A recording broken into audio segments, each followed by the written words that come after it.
प्यारे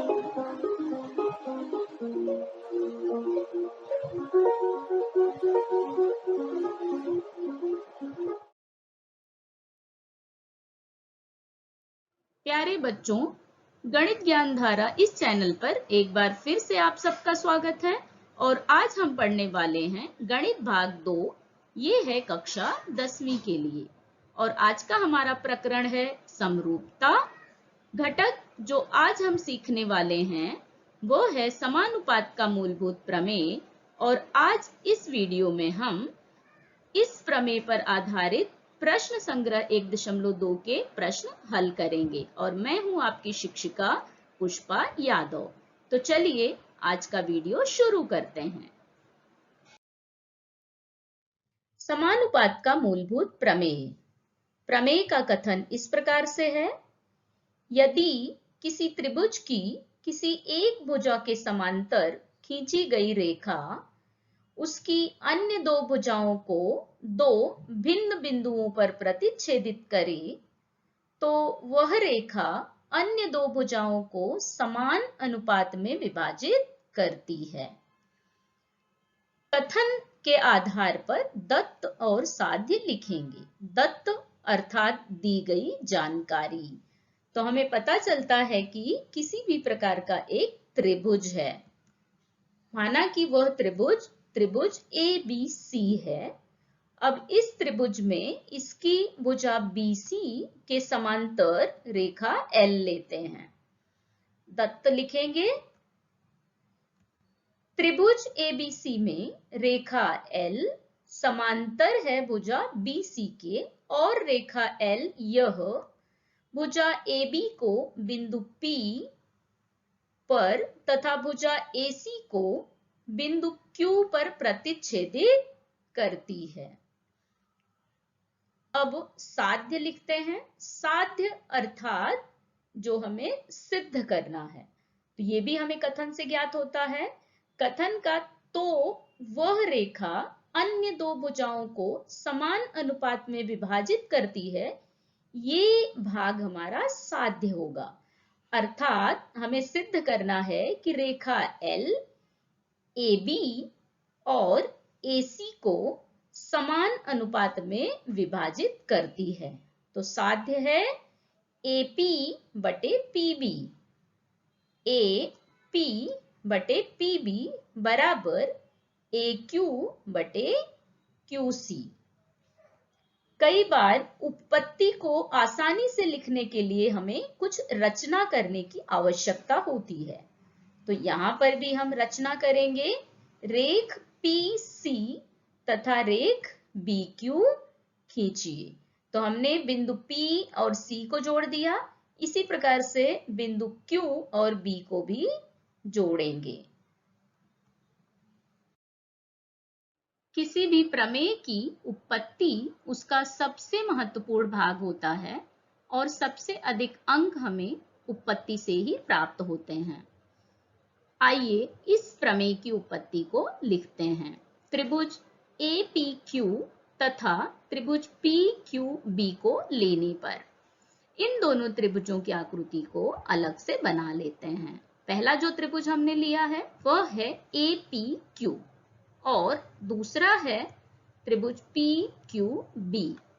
आकृति से स्पष्ट होता है कि दोनों एक ही त्रिभुज AQB में बने हुए हैं, इसलिए दोनों त्रिभुजों की ऊंचाइयां समान होंगी।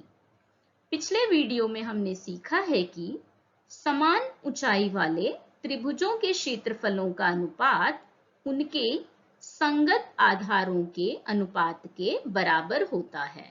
अतः हमें यहाँ पर दोनों त्रिभुजों के आधारों की पहचान करनी है। त्रिभुज APQ का आधार है AP और त्रिभुज PQB का संगत आधार है PB। अब उत्पत्ति को आगे लिखते हैं। त्रिभुज APQ तथा त्रिभुज PQB समान ऊंचाई वाले त्रिभुज हैं, इसलिए त्रिभुज APQ का क्षेत्रफल बटे त्रिभुज PQB का क्षेत्रफल बराबर AP बटे PB। इसे हमने नाम दिया कथन 1 और कारण है आधार के अनुपात में क्षेत्रफल।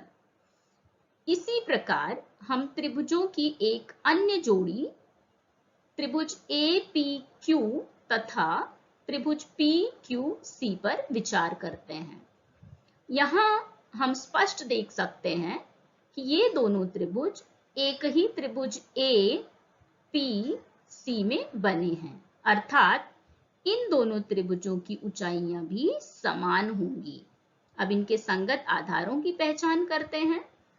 त्रिभुज APQ का आधार है AQ और त्रिभुज PQC का संगत आधार हो जाएगा QC।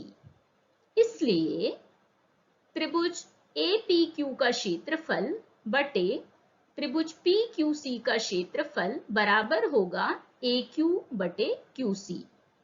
कथन 2 नाम दिया, कारण आधार के अनुपात में क्षेत्रफल।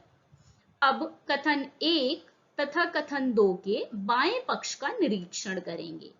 बाएं पक्ष का कथन 1 के बाएं पक्ष का अंश है त्रिभुज APQ का क्षेत्रफल।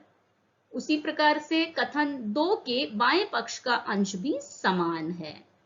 अब त्रिभुज PQB और त्रिभुज PQC पर विचार करते हैं। ये दोनों त्रिभुज दो समांतर रेखाओं PQ और BC के बीच में बने हुए हैं, इसलिए इन दोनों त्रिभुजों की ऊंचाइयां समान होंगी और इनका आधार PQ है। दोनों का आधार समान है।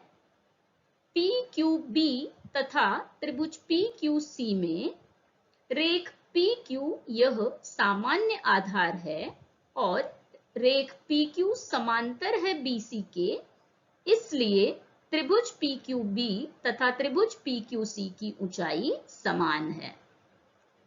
इसलिए त्रिभुज PQB का क्षेत्रफल बराबर है त्रिभुज PQC के क्षेत्रफल के। कथन 3 नाम दिया। अब कथन 1, 2 और 3 से हम निष्कर्ष निकाल सकते हैं कि त्रिभुज APQ का क्षेत्रफल बटे त्रिभुज PQB का क्षेत्रफल बराबर है त्रिभुज APQ का क्षेत्रफल बटे त्रिभुज PQC का क्षेत्रफल, अर्थात कथन 1 और कथन 2 का बायां पक्ष समान है। यदि किन्हीं कथनों के कोई एक पक्ष समान है तो उनका दूसरा पक्ष भी समान होता है, अर्थात इन दोनों कथनों से हम लिख सकते हैं AP बटे PB बराबर है AQ बटे QC। कारण लिखेंगे कथन 1 तथा कथन 2 से। बच्चों, अब हम समानुपात के मूलभूत प्रमेय के विलोम का अध्ययन करेंगे, जिसका कथन इस तरह से है। यदि कोई रेखा किसी त्रिभुज की दो भुजाओं को समान अनुपात में विभाजित करती है, तो वह रेखा उस त्रिभुज की तीसरी भुजा के समांतर होती है। विलोम का अर्थ होता है विपरीत। यदि किसी प्रमेय के दत्त और साध्य में अदला बदली कर दें तो हमें उस प्रमेय का विलोम प्राप्त होता है। जैसा कि यहाँ पर हम स्पष्ट समझ सकते हैं, समानुपात के मूलभूत प्रमेय का जो दत्त है वो यहाँ पर साध्य है, अर्थात हमें सिद्ध करना है कि कोई रेखा किसी त्रिभुज की तीसरी भुजा के समांतर है, और जो मूलभूत प्रमेय का साध्य है वो यहाँ पर दत्त है, अर्थात दी गई जानकारी है कि कोई रेखा त्रिभुज की दो भुजाओं को समान अनुपात में विभाजित करती है। आइए आकृति द्वारा स्पष्ट समझते हैं। त्रिभुज ABC में रेखा L भुजा AB तथा AC को प्रतिच्छेदित करती है। रेखा L भुजा AB को बिंदु P और AC को बिंदु Q पर प्रतिच्छेदित करती है। यदि AP बटे PB बराबर है AQ बटे QC के, तो रेखा L समांतर होगी रेखा BC के। अर्थात यदि रेखा L इसके भुजा AB और AC को समान अनुपात में विभाजित करती है, तो रेखा L भुजा BC के समांतर होगी। अब हम प्रश्न क्रमांक 1.2 हल करेंगे। बच्चों, आज की इस वीडियो में हम सिर्फ वही प्रश्न हल करेंगे जो समानुपात के मूलभूत प्रमेय पर आधारित हों। ऐसा है हमारा प्रश्न क्रमांक 2, जो इस तरह से है। त्रिभुज PQR में PM बराबर 15, PQ बराबर 25, PR बराबर 20, NR बराबर 8, तो बताइए रेख NM भुजा RQ के समांतर है क्या? कारण लिखिए। प्रश्न को बेहतर समझने के लिए आकृति बनाते हैं।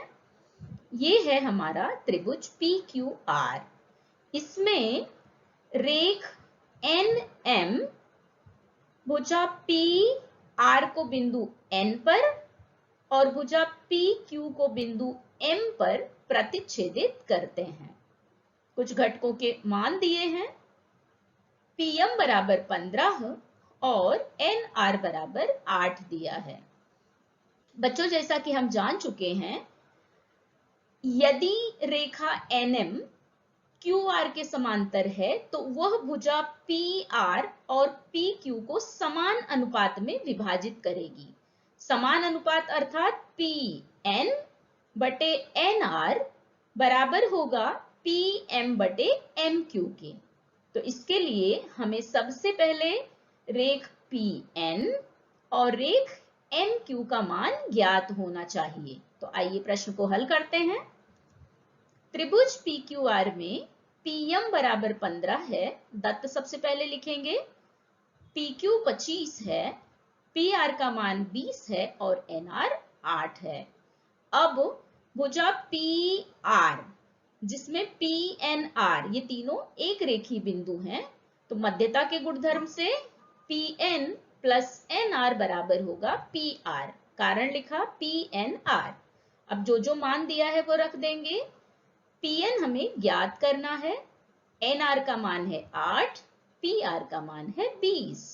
पक्षांतर करने पर PN बराबर होगा 20 ऋण 8। 8 बाईं ओर 8 का चिन्ह धन था, इसलिए दाहिनी ओर उसका चिन्ह परिवर्तित होकर ऋण हो जाएगा। PN बराबर हमें मिला 12। अब हम यहाँ पर लिख देंगे PN का मान हुआ 12, हमने आकृति में दर्शाया। इसी प्रकार से भुजा PQ में PMQ एक रेखीय है, तो यहां भी हम इसी गुणधर्म का उपयोग करेंगे। PM प्लस MQ बराबर PQ। कारण क्या है? PMQ एक रेखीय है। MQ बराबर हो जाएगा PQ माइनस PM। PQ का मान रखेंगे 25, PM का मान रखा हमने 15, तो ये हो गया 25 ऋण 15। घटा लेते हैं तो ये हो गया बराबर 10, अर्थात MQ बराबर है 10। हमने आकृति में दर्शाया MQ का मान 10 है। अब हमें सारे घटक मिल गए हैं। प्रश्न आगे हल करते हैं। अब तक हमें PN तथा MQ का मान ज्ञात हो चुका है। अब प्रश्न को आगे हल करते हैं। हमें ये ज्ञात करना है कि रेख NM भुजा RQ के समांतर है अथवा नहीं। तो यहाँ पे हम देखते हैं NM के कारण भुजा PR का PN बटे NR इस अनुपात में विभाजन होता है। तो यहाँ पर ये अनुपात लिख लेंगे। PN बटे NR बराबर है 12 बटे 8, PN तथा NR का मान रखने पर। अब 12 तथा 8 दोनों का सामान्य विभाजक है 4, तो 4 से भाग देते हैं, हमें मिलेगा 4 त्याई 12 और 8 में भाग देंगे तो 4 दूनी 8, तो ये हो गया बराबर 3 बटे 2। इसी प्रकार से NM के द्वारा PQ का PM बटे MQ इस अनुपात में विभाजन होता है। तो ये अनुपात भी हम लिखेंगे। तो हमने लिखा PM बटे MQ बराबर 15 बटे 10। अब 15 तथा 10 का सामान्य विभाजक है 5, तो ये हो जाएगा 5 त्याई 15 और 5 दूनी 10। हमें प्राप्त होता है 3 बटे 2। तो अब दोनों कथनों का निरीक्षण करेंगे और जो सामान्य बात है, सामान्य घटक है, वो नोट करेंगे। तो पहला कथन है Pn बटे NR बराबर 3 बटे 2। दूसरे कथन का भी दाहिना पक्ष 3 बटे 2 है। तो स्पष्ट हमें समझ में आ गया, दोनों कथनों का दाहिना पक्ष समान है, इसलिए इनके बाएं पक्ष भी समान होंगे। अर्थात Pn बटे NR बराबर होगा PM बटे MQ के। ये हमें प्राप्त हुआ कथन 1 तथा कथन 2 से। इससे हमें समझ में आता है कि रेखा NM त्रिभुज की भुजा PR और भुजा PQ को समान अनुपात में विभाजित करती है। इसलिए समानुपात के मूलभूत प्रमेय के विलोम से रेखा NM भुजा RQ के समांतर है। समानुपात के मूलभूत प्रमेय की संकल्पना पर आधारित अगला प्रश्न है प्रश्न क्रमांक 4, जो इस प्रकार है। आकृति में कुछ कोणों के माप दिए गए हैं। इनके आधार पर सिद्ध कीजिए कि AP बटे PB बराबर है AQ बटे QC के। सबसे पहले आकृति बनाते हैं। किसी भी प्रकार का एक त्रिभुज है जिसके शीर्ष बिंदु हैं बिंदु A, B तथा बिंदु C। रेख PQ खींचा। कोण APQ का माप दिया गया है 60 अंश। कोण ABC का माप दिया गया है 60 अंश। सबसे पहले दत्त लिखेंगे। कोण APQ 60 डिग्री तथा कोण ABC बराबर 60 डिग्री। अब साध्य लिखेंगे। साध्य है AP बटे PB बराबर AQ बटे QC। तो हम स्पष्ट देख सकते हैं कि हमें यह सिद्ध करना है कि रेख PQ भुजा AB और भुजा AC को समान अनुपात में विभाजित करता है। तो इसके लिए हमें सबसे पहले ज्ञात होना चाहिए कि रेख PQ भुजा BC के समांतर है अथवा नहीं। तो आइए उपपत्ति लिखते हैं। कोण APQ बराबर है कोण ABC के। दोनों कोणों का माप 60 अंश है, इसलिए दोनों कोण सर्वांगसम हैं। ये हमें प्राप्त हुआ दत्त से। हम जानते हैं कि यदि दो रेखाओं और उनकी तिर्यक रेखा द्वारा बने संगत कोणों की कोई एक जोड़ी सर्वांगसम हो तो वह रेखाएं समांतर होती हैं। संगत कोण कसौटी या संगत कोणों का गुणधर्म हमने पिछली कक्षा में पढ़ा है।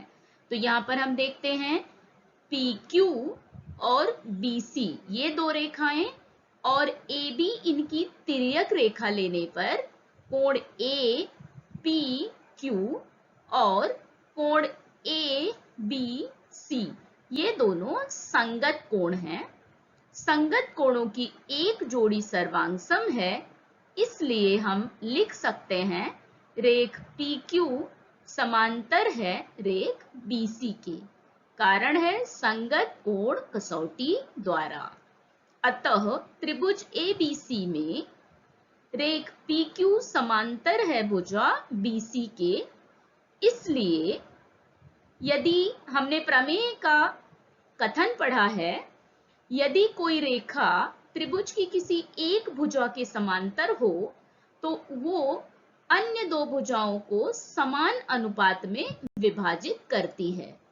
तो इसलिए हमें प्राप्त होता है समानुपात के मूलभूत प्रमेय से AP बटे PB बराबर AQ बटे QC।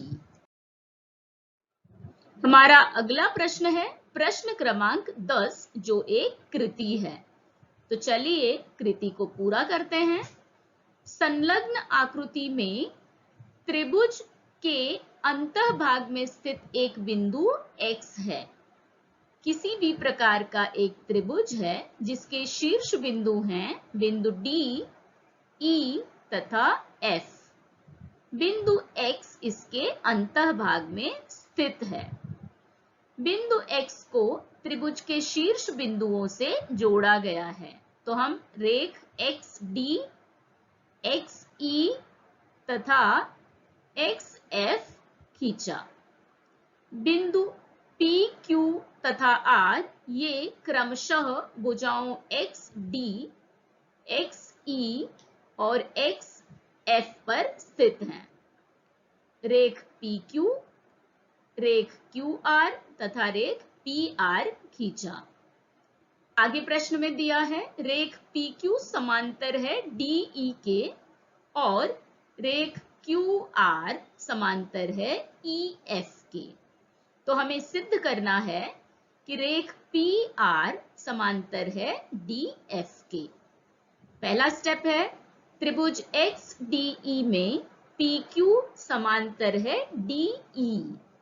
कारण इस डब्बे में हमें भरना है, ये हमें पता चला प्रश्न में दी गई जानकारी से। तो हम लिखेंगे दत्त।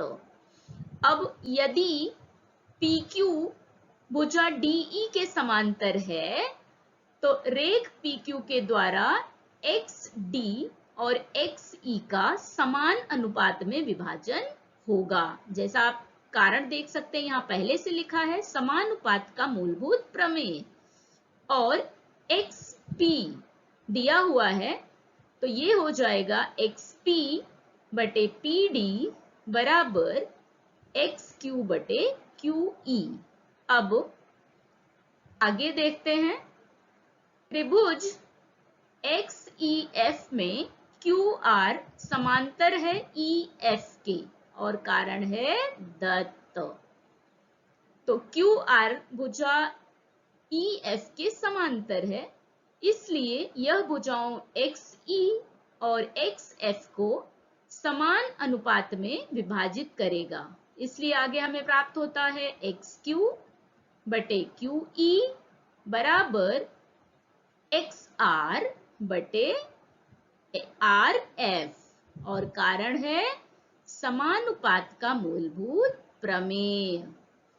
कथन 1 और कथन 2 में हम देख सकते हैं कि XQ बटे QE यह सामान्य घटक है। तो इसलिए हमें प्राप्त होगा XP बटे PD बराबर XR बटे RF कथन 1 तथा कथन 2 से। इसलिए रेख PR समांतर है DF के और ये है समानुपात के मूलभूत प्रमेय के विलोम से। Thanks for watching the video. यदि आपको वीडियो पसंद आया है तो लाइक जरूर करें और ऐसे ही और वीडियोस के लिए चैनल को सब्सक्राइब करें।